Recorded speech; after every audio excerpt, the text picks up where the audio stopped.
The Lighthouse of Silent Waves.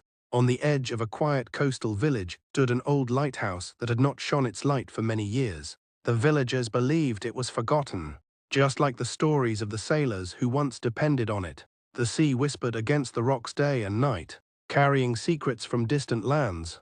A young woman named Elara arrived in the village one cold autumn evening. She had inherited the lighthouse from her grandfather, a man she barely remembered but often heard about in childhood tales. They said he was a keeper of light and hope, guiding ships safely through storms. Elara walked up the narrow, winding path toward the lighthouse. The air smelled of salt and rain. The door creaked as she pushed it open. Inside, dust danced in the fading sunlight that slipped through cracked windows. Everything felt frozen in time. She climbed the spiral staircase slowly, her footsteps echoing against the stone walls. At the top, she found the great lantern room. The glass panels were cloudy, and the once mighty lamp stood silent and dark. She placed her hand on it gently. "I will bring you back to life," she whispered. The villagers were skeptical when they saw her cleaning the lighthouse day after day. Some said the sea no longer needed its light. Modern ships had technology and maps. But Elara believed that light was more than guidance, it was comfort. The lighthouse awakened. The beam cut through the stormy darkness, steady and strong out at sea. A small fishing boat struggled against the raging waves. The fishermen had lost their sense of direction, blinded by rain and fear, but then they saw it, the light. Guided by its steady glow, they navigated carefully toward the shore. The villagers watched from their windows as the boat finally reached safety. The next morning, the storm had passed. The sea was calm again, as if nothing had happened. But something had changed in the village. The lighthouse stood tall and proud, its glass shining in the morning sun.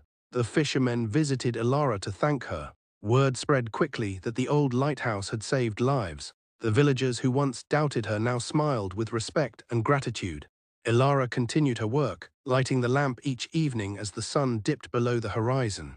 Sometimes she would sit by the window and watch the waves shimmer under the moonlight. She felt close to her grandfather in those quiet moments. Over time, the lighthouse became more than a navigational tool. It became a symbol of hope for the village. Travelers came to see it, and children listened eagerly to stories about the stormy night when the light returned.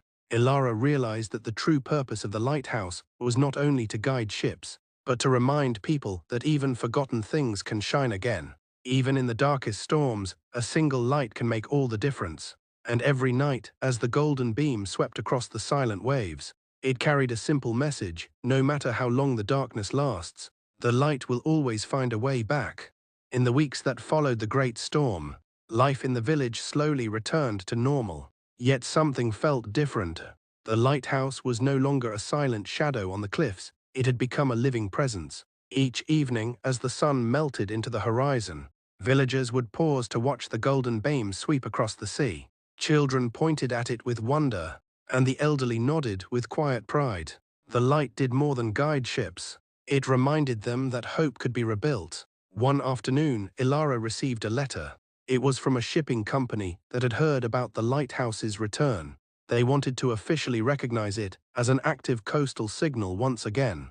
Elara smiled, but she knew the true recognition had already come from the grateful eyes of the fishermen. As winter approached, the winds grew colder and the nights longer. Maintaining the lighthouse became harder. Oil deliveries were delayed, and strong winds rattled the windows she had carefully repaired. Some evenings, exhaustion weighed heavily on her shoulders. One particularly harsh night, the lamp flickered. Elara's heart pounded. She climbed the stairs quickly and realized the flame was dying. The oil tank was nearly empty.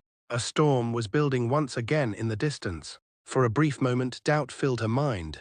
What if she failed this time? But then she remembered her grandfather's words written in the margins of his notebook. The light does not shine because it is easy. It shines because someone chooses not to let it fade.